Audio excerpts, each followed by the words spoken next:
যিবোৰে আপোনাৰ জীৱন সলনি কৰিবলৈ বাধ্য কৰিব। জীৱনত যি কৰিব বিচাৰে তাকে কৰক। এইটো নাভাবিব যে মানুহে কি কব, কাৰণ মানুহে তেতিয়াও কব যেতিয়ালৈকে আপুনি একোৱেই কৰিব নোৱাৰিব। জীৱনৰ কেইষাৰমান বিখ্যাত উপদেশ, যিকেইটাই আপোনাৰ গোটেই জীৱন প্ৰয়োজন পৰিব। 1 নম্বৰ, টকা উপাৰ্জনৰ পিছত দৌৰক। চাব, দুনিয়া আপোনাৰ পিছে পিছে দৌৰিব। 2 নম্বৰ, নিজৰ কথা নিজৰ ভিতৰতে গোপন ৰাখক। মনত ৰাখিব, যিমান সময় আপোনাৰ কথা আপোনাৰ ভিতৰত ৰাখিব, সিমান সময় আপুনি নিৰাপদ। 3 নম্বৰ, কোনো কামক সৰু বুলি নাভাবিব। লঘোণ থাকিলেও কোনেও আপোনাক এমুঠি খাবলৈ নিদিয়ে। 4 নম্বৰ, এটা সময়ত সন্তানো তেওঁৰ পিতৃ মাতৃৰ কাষত বোজা হৈ পৰে। সেয়ে চেষ্টা কৰিব বোজা হৈ পৰাৰ আগতে আঁতৰি যাবলৈ। 5 নম্বৰ, জীৱনত বন্ধু বান্ধৱীক কম বিশ্বাস কৰিব, কিয়নো কেতিয়াবা ঘনিষ্ঠ বন্ধুবোৰেও আপোনাক ঈৰ্ষাৰ চকুৰে চাব।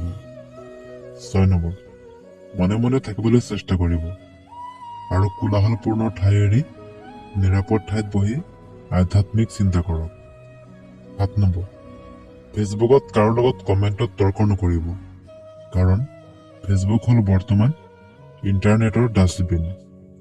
8 নম্বৰ, আপোনাক যিসকলে ভাল পায় তেওঁলোকৰ লগত ভাল সম্পৰ্ক বজাই ৰাখক।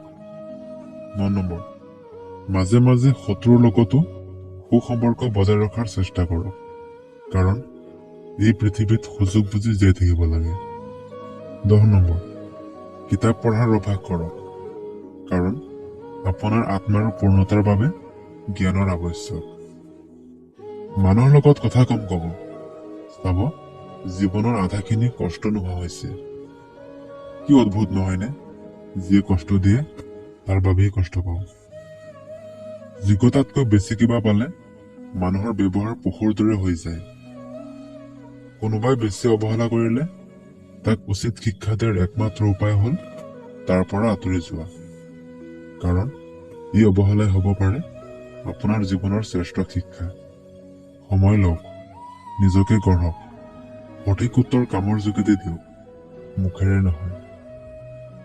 আমাৰ জন্মৰ পিছত মা দেউতাই আমাক অনাথ আশ্ৰমত থোৱা নাছিল, তেনেহলে আমি কিয় মা দেউতা বৃদ্ধ হলে বৃদ্ধাশ্ৰমত পঠিয়াও? কোনো মৃত ব্যক্তিক শ্মশানলৈ লৈ যোৱাৰ সময়ত নাভাবিব তেওঁক তেওঁৰ অন্তিম ঠিকনালৈ লৈ গৈ আছে, বৰঞ্চ জানি ৰাখিব এই মৃত ব্যক্তি আপোনাক আপোনাৰ অন্তিম ঠিকনা দেখুৱাবলৈ লৈ গৈ আছে, য'ত সকলো অহংকাৰ শেষ হয়। কিছুমান কষ্ট ইমান বিশাল যে সহ্য কৰিব পৰা নাযায়, আৰু কিছুমান দুখ ইমান অসীম যে বুকুত ৰাখিব পৰা নাযায়। কিছুমান মানুহ ইমানেই আপোন যে যি হেৰাই গলে তাক পাহৰি থাকিব পৰা নাযায়। যিমানেই মন প্ৰাণ দি ভাল নোপোৱা কিয়, যাৰ এৰি যোৱাৰ অভ্যাস তেওঁ এৰি যাবই। জীৱনত টকা পইচা আহিব যাব, বেয়া সময়ো আহিব যাব, কিন্তু প্ৰিয়জন এবাৰ গুচি গলে আৰু উভতি নাহে। জীৱনৰ সকলোতকৈ ডাঙৰ শিক্ষক হ'ল সময়, যি প্ৰতি মুহূৰ্ততে শিক্ষা দি যায়। এই স্বাৰ্থপৰ পৃথিৱীত কাকো আপোন ভাবিবলৈ নাই। এই পৃথিৱীত সকলোৱে সপোন দেখুৱাই মাজপথত এৰি গুচি যাব, এয়াই স্বাভাৱিক। কাৰোবাক বিশ্বাস কৰাৰ আগতে অন্তত দুবাৰ ভাবক, কাৰণ আজিৰ যুগত বিশ্বাসৰ দাম কোনেও নিদিয়ে। পৃথিৱীত এনে কিছুমান মানুহ আছে যিয়ে নিজৰ সুখৰ বাবে আনক কষ্ট দিব পাৰে, আৰু এনে কিছুমান মানুহ আছে যিয়ে নিজে কষ্ট পায়ো আনক সুখী ৰখাৰ চেষ্টা কৰে।